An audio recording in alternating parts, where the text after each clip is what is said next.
Assalamualaikum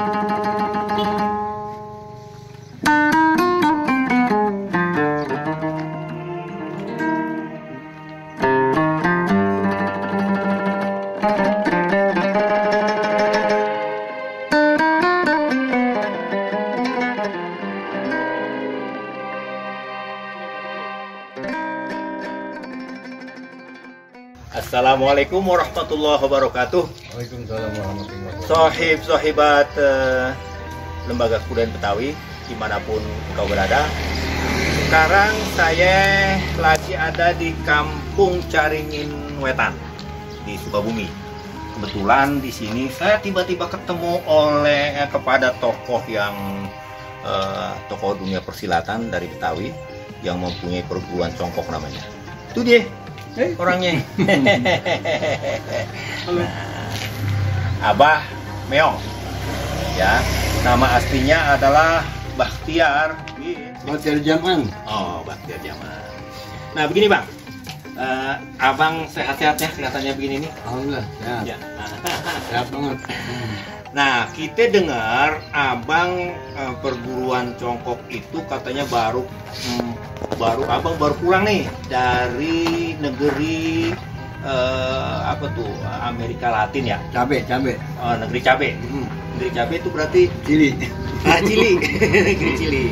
Nah, gimana Bang? Abang pertama Abang boleh sedikit kasih informasi kepada teman-teman, siapa tahu mereka akan berburu ke perguruan congkok. Perguruan congkok ini sebetulnya jenisnya apa? Abang kapan berdiriin? Dia terdiri atau jurus-jurus apa aja Bang? Congkok itu basicnya itu perguruan tradisi Betawi. Iya. Basicnya tradisi Betawi. Cuman saya kolaborasi dengan beberapa aliran lain seperti Cimande. Ada beberapa teknik yang saya kolaborasikan dengan basic Betawi.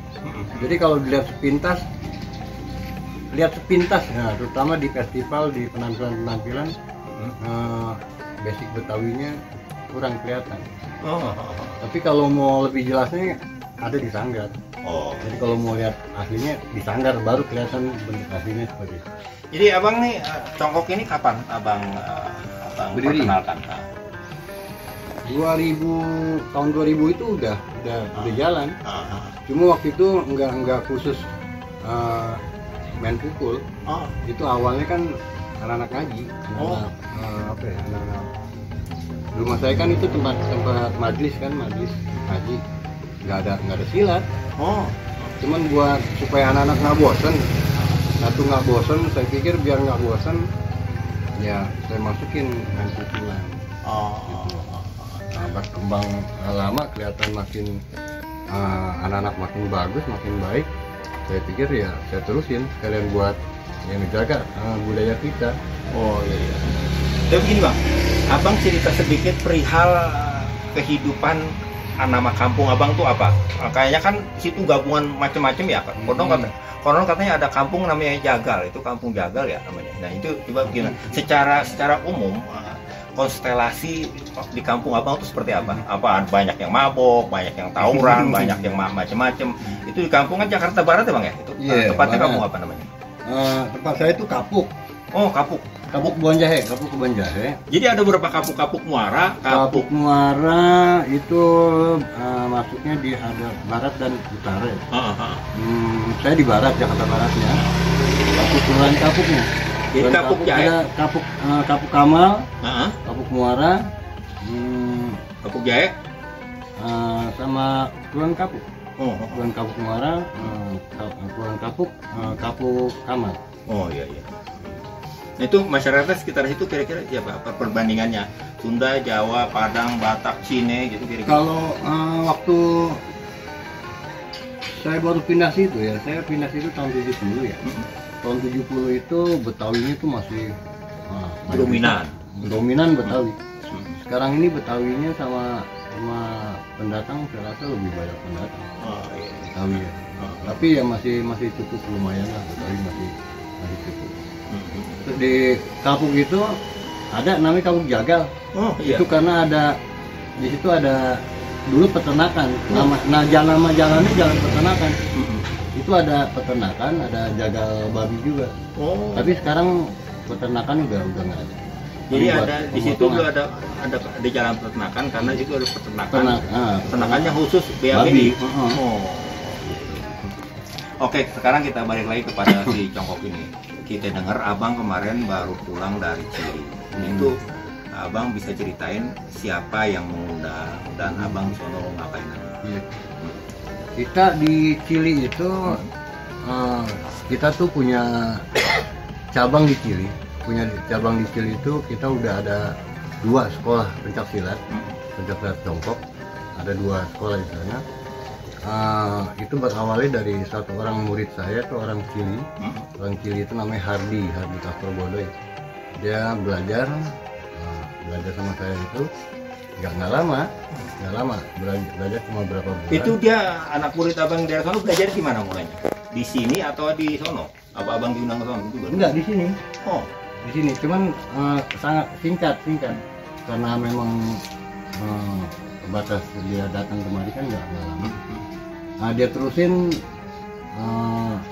lewat tutorial video saya kirimin. Setelah dapat 2 tahun, 2 tahun dia izin sama saya untuk ngembangin terus di sana. Dia buat buka sekolah dulu. Akhirnya saya izinin, dia buka sekolah di sana dari 1 sekarang udah 2. Terus sebelum COVID itu dia ngundang saya untuk ke sana. Tapi karena COVID dan beberapa hal itu kita nggak bisa datang ke sana karena anggarannya besar kan. Nah, baru tahun ini bulan Agustus kemarin kita bisa berangkat ke sana itu dari Congkok itu 8 orang ditambah sama pengawas dari dinas. Karena kita kan nggak bisa berangkat ke sono kalau nggak didukung sama dinas kebudayaan provinsi dari LKB, Asrabi memang rumah kita kan, kita kan. Itu termasuk dinas kebudayaan Jakarta Barat.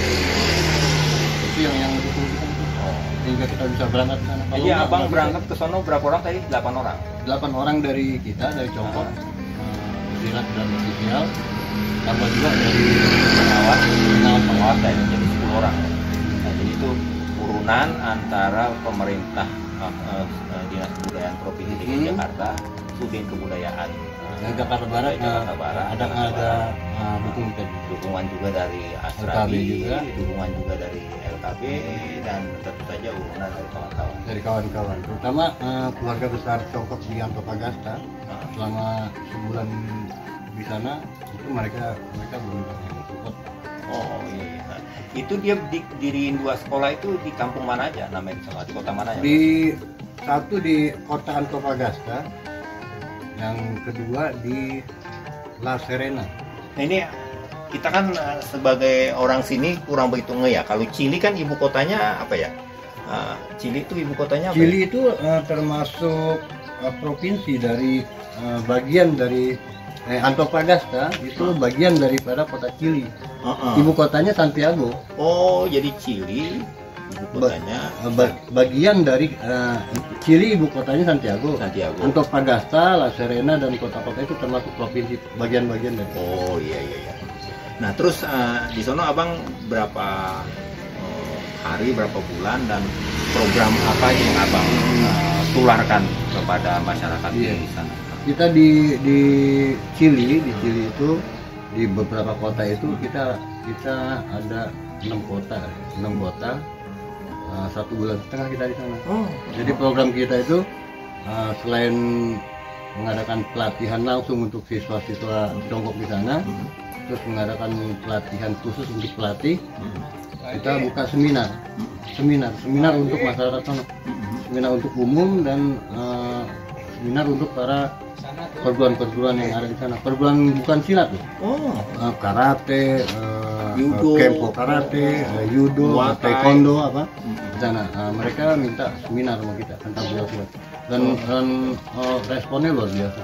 Itu kalau secara jumlah yang kita anggap ya dalam tanda petik kalau mereka nggak disebut mengapa yang disebut murid itu berapa jumlah murid kira-kira di sana, ada kira-kira dari 2 kota tempat pelatihan itu? Kalau Congkok sendiri udah lumayan Bang, udah dari 2 kota itu udah mencapai 150-an. Wih, 150-an. Itu saya bilang itu luar biasa. Kenapa? Karena pencak silat itu di sana itu hal yang baru. Hal yang baru. Satu-satunya pencak silat yang ada baru Congkok. Jadi yang lain itu bela diri lain, nggak ada pencak silat. Karate, kempo karate, judo, taekwondo, silat yang nggak ada. Baru ini silat masuk. Iya. Jadi sohib-sohibat, luar biasanya Abah Meong ini membawa tim untuk melakukan workshop pelatihan dan seminar di negeri orang, negeri yang menurut saya sendiri rasanya menyebut nama Chili itu seperti menyebut apa gitu, negeri angka berantah gitu ya. Tapi begitulah memang akhirnya ditakdirkan perguruan Congkok dengan Abah Meong ini memberikan pelatihan pencerahan bagi gerak, pukul atau silat atau cara bekal itu mahasiswa. Dan apa yang paling unik Bang? Abah ya ketika Abah ada di sana, misalnya makankah atau mandikah atau melihat orang-orang di pantai seperti apa gitu kira-kira? Yang paling saya ambil pelajaran di sana dan itu harus saya terapkan buat anak-anak saya itu disiplin. Disiplinnya luar biasa. Disiplin sama adab. Adabnya saya nggak nyangka kalau orang Barat itu, mereka masuk Barat itu ternyata adabnya hampir nyaris lah kita kalah adabnya. Adabnya luar biasa, sama disiplinnya luar biasa. Jadi itu yang saya pikir yang membuat mereka berhasil dalam satu hal, disiplinnya luar biasa, benar-benar luar biasa. Perlu kita contoh lah, itu. Kalau makan, saya nyerang ke tangan saya makan. Porsi mereka 3 orang porsi buat kita jadi 1 orang kan. Oh, jadi sepiring. Kalau kita kan nampan itu, nampan kalau kita lagi muludan itu kan dibelah 4. Nah, dia harus nampan makan sendiri. Kalau ukuran 1 nampan yang buat nasi kebuli tuh, itu separohnya mungkin sendiri tuh. Kalau kita untuk 4 orang mereka sendiri. Terus bagaimana Abah dan teman-teman silat dari Congkok ini ngabisin makanan itu? Ngakalin Bang. Ngakalin, nggak bisa kita bungkus, kita umpetin gitu. Itu kan mereka kan makan kan ayam, daging, kentang, ayam, daging, kentang. Kan? Makannya memang bagus lagi. Kita akalin. Karena 1 potong ayam di mereka itu, kalau kita kan 1 potongan segini. Kalau mereka tuh 1 potong ayam itu hampir 1 ekor. Jadi 1 dibelah 2 gitu ya? Saya dibelah 2 itu. 1 ekor itu. Nah itu yang porsinya buat kita terlalu banyak. Tapi secara umum makanan sono sama perut kita sama lak-lakan kita cocok juga. Di sana juga ada nasi kok. Oh, ada nasi. Ada nasi. Cuman kita masak sendiri. Kita masak sendiri. Kalau mereka jarang makan nasi.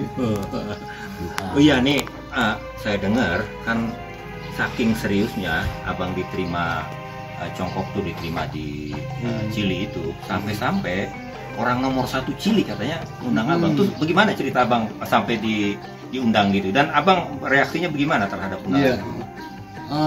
Kita tanggal 3 September, Agustus, September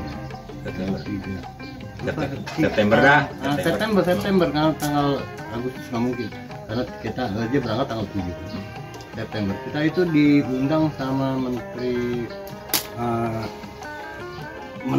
olahraga kalau cara olahraga, Menteri olahraga dan politik. Kita dipanggil ke sana, kita suruh main di sana. Kita main setengah jam kemudian penampilan kita itu udah sampai ke presiden. Iya ya. Sampai presiden. Apa itu siaran langsung apa laporan dari menteri itu? Mereka laporan karena mereka ada media sendiri. Mereka liput media sendiri, ternyata udah sampai ke sana. Jadi saya dikasih tahu sama murid saya kan termasuk penerjemah juga. Jadi dia sampaikan bahwa presiden kita mau diundang sama presiden gitu. Cari waktunya. dapat berapa hari, kita dikasih tahu waktunya. Tapi waktu yang ditentuin oleh presiden itu bentrok sama waktu seminar kita di kota lain. Jadi saya pilih, saya datengin kota lain karena udah janji sama banyak orang kan, janji sama puluhan orang untuk seminar pencaksilat. Saya nggak bisa ninggalin orang itu karena ada undangan dari presiden. Gitu. Jadi itu komitmen ya, sobat, komitmen bahwa Abah Meong itu lebih mengutamakan yang lebih dulu memberikan ruang kepadanya. Jadi ketika dia diundang untuk seminar di satu kota dan kemudian datang permintaan dari Bapak Presiden, tapi undangan kepada Bapak Presiden ini ditolak, itu kan satu sikap yang memang harus dihormati oleh kita karena dan akhirnya gimana tuh, Presiden marah kepada awalnya saya pikir waduh ini mungkin nanti nyinggung beliau ya. Saya juga merasa nggak enak sama kedutaan besar ya. Tapi ternyata presiden tuh malah ngasih apresiasi yang bagus. Nah, itu luar biasa, orang Indonesia itu bagus, bisa mengambil pilihan yang tepat. Oh iya. Kasih jempol ya. Jempol 13 gitu. Pokoknya happy lah dia ya. Dia tidak tersinggung karena memang karena program Abah kan memang harus ke situ. Iya, harus ke situ. Dan ngomong-ngomong Mbak, ini kan pasti di kemudian hari kita nggak bercongkok dengan hubungan ini, nggak berhenti. Apa rencana kemudian dengan murid-murid yang ada di Chili? Bulan Maret nanti 2024 bulan Maret mereka punya jadwal ke Indonesia. Jadi udah ada 21 siswa yang siap berangkat ke Indonesia ini. Mereka selama 1 bulan mereka punya program mengunjungi perguruan silat tradisi yang ada di yang tergabung di Atrabi. Mereka mau kunjungi, mau silaturahmi.